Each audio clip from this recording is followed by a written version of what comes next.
What's up YouTube, it's Dirty Dave. In this video, we're going to be doing an operator guide for Thermite. But before we begin with his loadout, we have to discuss his playstyle. So Thermite is a support operator, which means you have to play him more passively because you want him to survive so you can use his ability / gadget, the exothermic charge. So usually you're going to be sitting back safely in cover, watching flanks, holding angles, and joining in your teammates. Now, a couple things to consider when you're customizing his loadout is one, you have to predict which objective the enemy team, the defenders, are going to pick. And then two, you have to decide which walls you want to open up on that objective. And three, you have to think about, can you open up the walls from the outside? Can you hold an angle from the outside? Or do you have to go inside the building and open up the wall? So going to his primary weapons, he has the M1014 shotgun and the 5.56 assault rifle. By knowing his playstyle, the assault rifle is definitely the way to go. Shotgun's practically useless for Thermite. Now going to his attachments, this is the standard default setup that you're usually going to want. Him being at long range, sitting back, definitely going to want to take the ACOG for the increased magnification. In the long range gunfights, you want control, you want to be accurate and precise, so you're going to want to be shooting in burst, and flash hider is definitely the best muzzle attachment for burst fire. Going to his grips, you have the vertical or the angle grip, and then you definitely want to take the vertical grip because you want to maximize your recoil control, and the angled is practically useless if you're already aiming down your sights. And then laser sight, not really necessary when you're sitting back holding angles, but sometimes you have to get inside the building and get your hands dirty, so you're going to be in much more close range gunfights. ACOG is not that great for close range. You're going to want to take a one-time sight, so that's your red dot, hollow, reflex. Personally, I like hollow. And then for your muzzle attachment, this is more where you have to hose down your enemy, spray and pray. And compensator is definitely the best muzzle attachment for that. Going into the grips, I like angle grip more because when you use his ability, his gadget, the exothermic charge, you have to put your gun down, which means you have your guard down. And so you're constantly going to be targeted by the enemy team because honestly you're the most important operator on the attacking team. So you want to have your guard up fast as possible, and the angle grip helps you with that. And then laser sight is definitely much more useful when you're inside the building. So that's it. That's the primary attachments that you can take.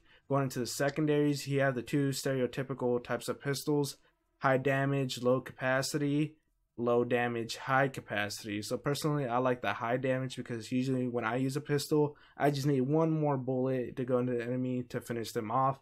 But sometimes when you're taking on multiple enemies at one time, or they need multiple bullets, the high capacity is going to be better for you. So going to the gadget, pretty similar when you're choosing your sight. Are you going to be sitting back and holding angles? Then you're going to want the Claymore more to protect you on your run out / hop outs, and then just your flanks in general. Or if you're going to get inside the building and get your hands dirty, you're going to want a stun grenade to either burn the ADS to help your teammates help you, so you destroy the ADS so they can freely throw in their grenades, their Yinkandelas, their smokes for cover, or just to give you that extra advantage in that gunfight. So that's the loadout for Thermite. Now we're going to go to a custom game, and I'll show you guys some nice tips and tricks other than the traditional style of breaching.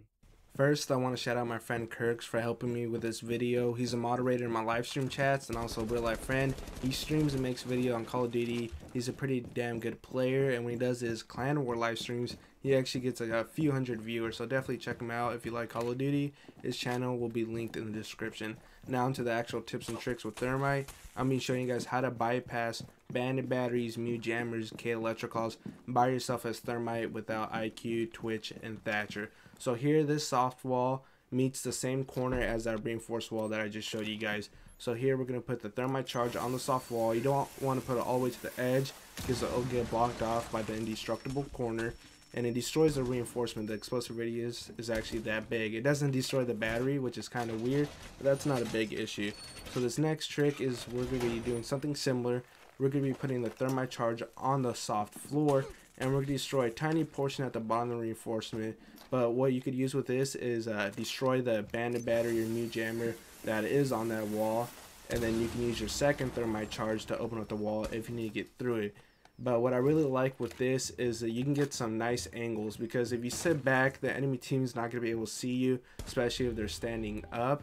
So I like that for angles to watch the diffuser if you can get the plant down without needing a hole in the reinforced wall. So another similar trick, putting Thermite charge on a soft floor next to hatch, and this if it's mute jammed or K'd electroclawed.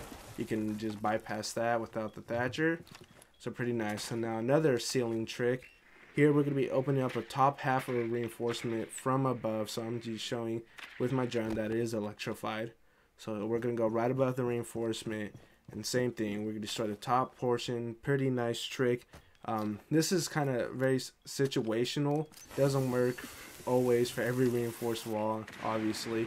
But in this situation, in the actual game of Coastline, I would do this. It doesn't destroy the soft wall, which is kind of weird, but no biggie again. If you're playing top down, you're usually going to have like a sledge or buck, and they can handle that wall pretty easy. So I'm going to go down and show you guys some angles. This is pretty nice because opening up that wall kind of takes out some of the cover for common anchor spots. And if you hop on this couch, you can see the rotation. So if you plant at that service entrance door, you can cut off the anchors trying to rotate through.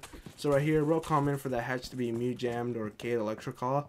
And if they don't destroy this wall, it doesn't matter if it's reinforced or soft, but if you go at crouch level, put a thermite charge and open it up, the radius is big enough to take out the hatch and you get some angles from the wall.